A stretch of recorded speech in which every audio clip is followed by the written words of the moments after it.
Okay, so sa kanto tayo ng Mindanao, so sa may PTX, Mindanao Avenue yan, yung kanto ng PTX Carlos Boulevard is Mindanao Avenue niya. So sakto yung green lights tayo, nagugo tayo para malalaman natin kung ilang minuto ang biyahe natin galing sa Ruas Boulevard, Macapagal Boulevard, PITX to Saputi. Ang daan natin, Bulungan. So nandiyan tayo sa dulo ng Macapagal seawall na yan ng Bulungan. So ito yung worst dito pag yung rush hour nagsabay-sabay. Pag may sasakyan, katulad yan. Pag dalawang sasakyan magkasalubong, mahirap na yan. So, seawall ng Bulungan yan. So, yan. So, pagkatapos yan, akit na ng tulay. Yan, akit na tayo dyan. Boom. Nasa itaas na tayo ng tulay. Maya-maya, bababa naman tayo dyan. Yan. Kaya, ano na yan, mismong Bulungan na mismo yan. Yan, oh. Yan, yun siya. Yan ang Bulungan mismo. So, nasa ilalim tayo ng tulay. Tutuloy naman tayo dyan sa pakanan dyan, Service Road.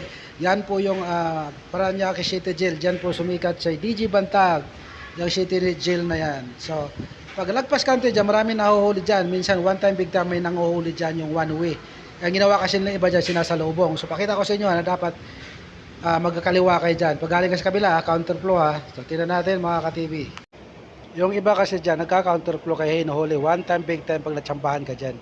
Bihirang-bihira silang manghuli. Pero, pag nahuli ka, di sayang. Yan po. Ay, dapat kakanan ka na dyan. Nakalagay naman, mayroon namang signage dyan eh. Ngayon lang, puro signage. So, yan. Nakakita mo yun ha. Tingnan natin yung mga nakasalubong natin na motor. Kung saan sila diliko. O, yan o. Kakanan na sila. Lulusot din yan doon sa may ilalim ng tulay. Ano po yan? Yun yung entrance ng Paranaque City Jail. Dyan. So yan, tuloy-tuloy na tayo. Service road na yan. So may tawiran dyan. So ibig sabihin, malapit na tayo dyan sa may Victor Medina. Yung entry-exit ng expressway. Medina. So yun, nakikita natin, no? Yun, no? Nakasulat to. Medina. Yan na po. Pagkakaliwa tayo dyan, papunta tayo Kabias na dyan. Jollibee o Quirino. O, di ba? So tayo, hindi tayo kakaliwa. Kung diretso dyan. Yung kanto na yun, yan po yung eskwelahan dyan ng Paranaque City College. Ayan na. So, baybayin natin yan, sa gilid ng expressway yan, nasa ilalim ng tulay na tayo, yun yung nakuha natin video ng unang video natin, na part 1 natin.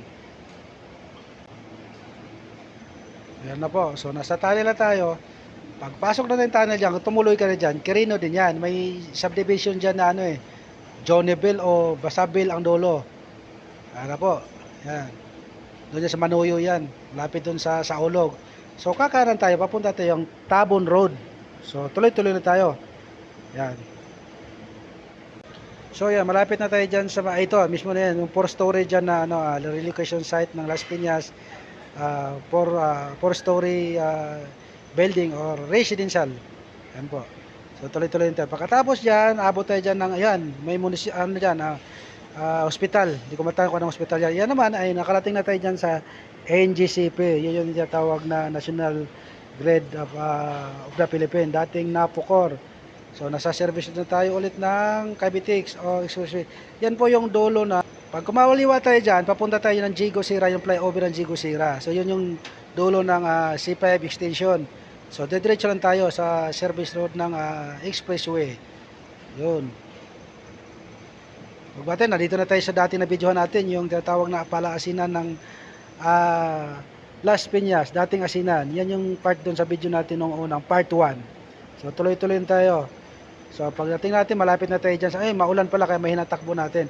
Yan, dito na tayo dyan sa may Jigo Sira, may subdivision dyan. So, counting takbo na natin is Saputi na yan. So, makikita natin kung ilang minuto yung takbo natin. Diba? Yun, so, ito na. Yan. Jigo Sira na yan. So pagdating dyan mga ka-TV, kasi nga umuulan, nakakita na natin yung tatanaw natin sa puti flyover. Huwag na tayo tumuloy kasi umulan. Ito sa Shell, tumago muna tayo, mag-raincoat tayo. So yan lang po. Bye!